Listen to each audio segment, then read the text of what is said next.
नमस्कार दोस्तों आज के वीडियो में हम एंड्रॉयड मोबाइल के चार्जर को रिपेयर करना सिखाने वाले हैं।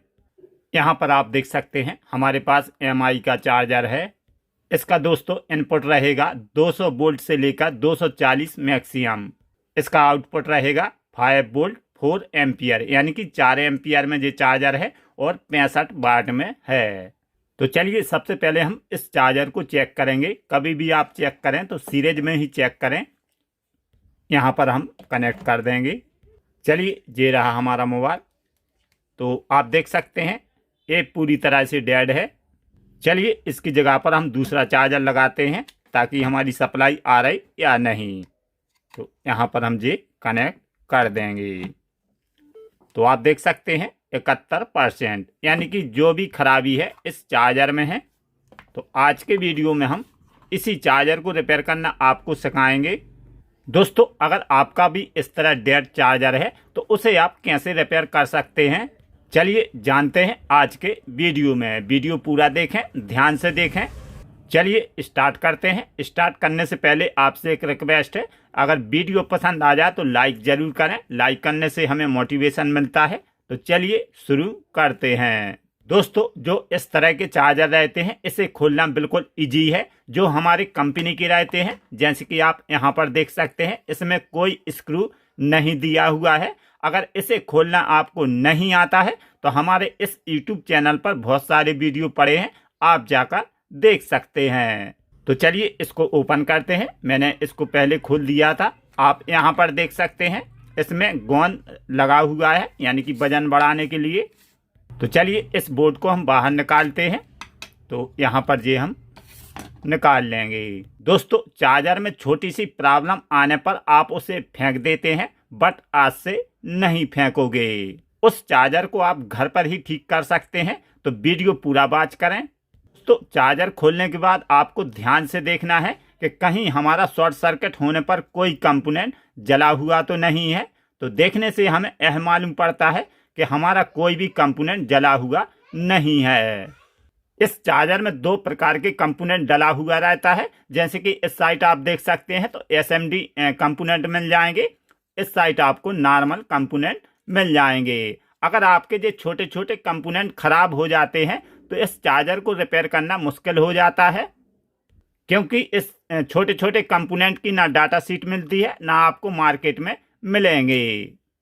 तो हमारे ये छोटे कंपोनेंट कोई भी जला हुआ नहीं है। तो इसी चार्जर को हम ठीक करना सीखेंगे। चलिए समझते हैं चार्जर कैसे काम करता है। पर आप देख सकते हैं 2 क्लिप दिया हुआ है। यहाँ से आपका 220 इनपुट AC होता है। जैसे कि आपका जो चार्जर का कैप है यहाँ पर इन पर अटैच हो जाता है। तो यहाँ पर दोनों पत्ती पर न्यूट्रल फेस आते हैं। तो एक आपका जो डायरेक्ट रहेगा, जैसे कि ध्यान से आप देख सकते हैं, यहाँ से इस SM ब्रिज रेक्टिफायर पर चला जाता है। और दूसरा आपका जो लेग रहेगा तो इस रेजिस्टेंस के जरिए यहाँ पर आएगा, इस लेग पर चला जाता है। यहाँ पर आपका AC आएगा। उस AC को DC करने के लिए एक SM ब्रिज रेक्टिफायर लगा हुआ रहता है। तो ये DC करेगा। DC होने के बाद इन कैपेसिटर पर जाएगा। जैसे कि यहाँ पर 2 कैपेसिटर लगा हुआ है। तो कैपेसिटर आपके जो फिल्टरिंग करेंगे, फिल्टरिंग होने के बाद इस IC पर जाएगा। जैसे कि यहाँ पर एक IC रहती है तो ये IC स्विचिंग करेगी। स्विचिंग होने के बाद इस SM ट्रांसफार्मर के जरिए आपके 5 वोल्ट यहाँ पर आउटपुट हो जाते हैं। इस तरह चार्जर काम करता है, कोई भी चार्जर हो, छोटा हो या बड़ा हो। दोस्तों चार्जर में 2 सेक्शन दिया हुआ रहता है। जैसे कि इस साइड प्राइमरी, इस साइड सेकेंडरी। यहाँ पर आपको छूने पर करंट लगेगा, यहाँ पर नहीं लगेगा। तो हम क्या करेंगे, सबसे पहले इस रेजिस्टेंस को चेक करेंगे। यहाँ पर ये काला पड़ गया है। तो मीटर को आपको बजर मोड पर ले जाना है। मीटर को दोनों प्रोब सटाने पर 0 आना चाहिए। ओके है। अगर आपका ये रेजिस्टेंस सही होगा तो इसमें कुछ रीडिंग या कंटिन्यू रहेगा। तो यहाँ पर कोई भी रीडिंग नहीं है, इसका मतलब है ये रेजिस्टेंस खराब है। दोस्तों रेजिस्टेंस खराब होने के 2 रीजन रहते हैं। या तो आपका हाई वोल्टेज आने पर खराब होता है या कोई आगे शॉर्टिंग आने पर रेजिस्टेंस खराब होता है। तो शॉर्टिंग कहाँ कहाँ पर आती है, जैसे कि यहाँ पर SM ब्रिज रेक्टिफायर लगा हुआ है, इसमें शॉर्ट होने पर भी खराब होता है। या आपका एमओबी शॉर्ट होने पर या जे कैपेसिटर शॉर्ट होने पर। एमओबी को चेक करेंगे और एसएम ब्रिज रेक्टिफायर को। तो चलिए चेक करते हैं। यहाँ पर एसी साइड देखेंगे, कोई भी रीडिंग नहीं आना चाहिए। तो यहाँ पर आप देख सकते हैं जे शॉर्ट है, यानी कि फुल शॉर्ट तो नहीं, 38 ohms है। तो अब हम देखेंगे यहाँ पर जे भी शॉर्ट है। तो हम क्या करेंगे, इस साइड देखेंगे डीसी साइड। यहाँ पर एक साइड रीडिंग, एक साइड कुछ भी नहीं। तो यहाँ पर आप देख सकते हैं रीडिंग आ रही। इस साइड प्रोब को चेंज करेंगे, यहाँ पर कोई भी रीडिंग नहीं है, यानी कि हमारा इस साइड प्राइमरी शॉर्ट है। तो प्राइमरी में जे एमओबी लगा हुआ है, तो इसी को हम निकालेंगे। तो चलिए निकालते हैं। यहाँ पर हम जे एमओबी निकाल देंगे। तो आप देख सकते हैं जे दोबारा चेक करेंगे। तो आप देख सकते हैं जे एमओबी खराब है, इसी के कारण हमारा जो फीज रेजिस्टेंस खराब हुआ है। अब हम दोबारा देखेंगे तो यहाँ पर शॉर्टिंग चली गई, कोई भी रीडिंग नहीं आना चाहिए दोनों साइड। तो ओके है। अब हम क्या करेंगे, इस एमओबी को डालेंगे, क्योंकि इससे प्रोटेक्शन रहती है। अगर आपका एमओबी नहीं लगा होता तो जे आपकी आईसी फट जाती या जे छोटे छोटे कंपोनेंट खराब हो जाते हैं, तो चार्जर रिपेयर नहीं हो पाता है। तो इसी एमओबी को हम डालेंगे, जैसे कि हमारे पास जे एमओबी है। चलिए आपको हम बताते हैं चेक कर कर।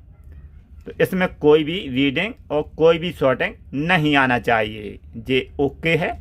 तो चलिए इसको लगाते हैं। इसको लगाने का तरीका, इसमें कोई माइनस प्लस नहीं रहता, किसी भी डायरेक्शन में आप लगा सकते हैं। जैसे कि जे हमारा एसी है और जे एमओबी लगा हुआ है इस साइड, जे डीसी है। तो चलिए यहाँ पर हम लगाते हैं। यहाँ पर हम इसकी सोल्डरिंग कर देंगे। दोस्तों जे लगाना ज़रूरी है, अगर आप नहीं लगाओगे तो आपका चार्जर नहीं बन पाता है, यानी कि रिपेयर नहीं होगा। आगे शॉर्टिंग होने पर ये सभी कंपोनेंट जल जाते हैं। चलिए मैंने यहाँ पर एमओबी लगा दिया है।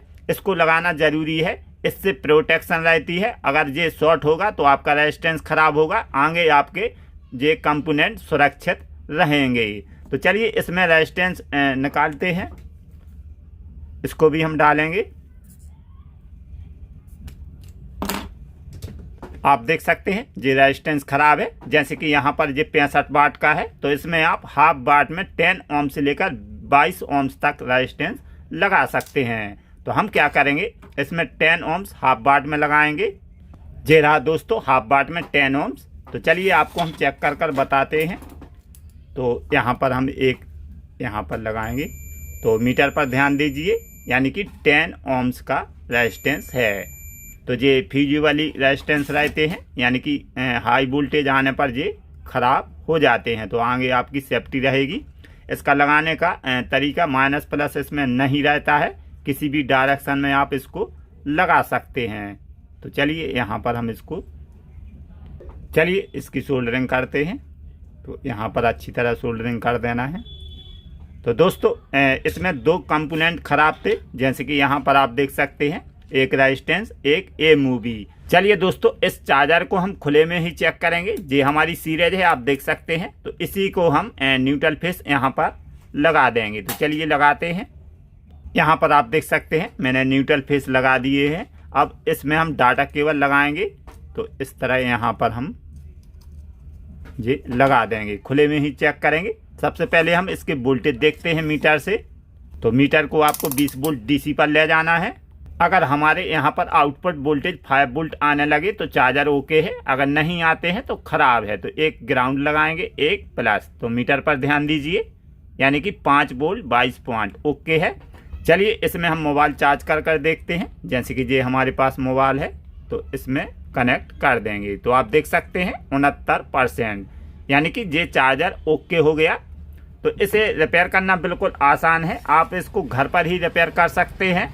ये कस्टमर का चार्जर है, तो हम इसको अब इस बॉक्स में फिट कर कर दे देंगे। दोस्तों आपने देखा चार्जर कैसे रिपेयर किया जाता है, आप भी रिपेयर कर सकते हैं। मैंने आसान तरीके से इस वीडियो में आपको समझाया है। तो चैनल पर नए हो तो सब्सक्राइब जरूर कर लेना और वीडियो पसंद आया हो तो लाइक करें। चलते हैं दोस्तों, मिलेंगे अगले वीडियो में। Thank you.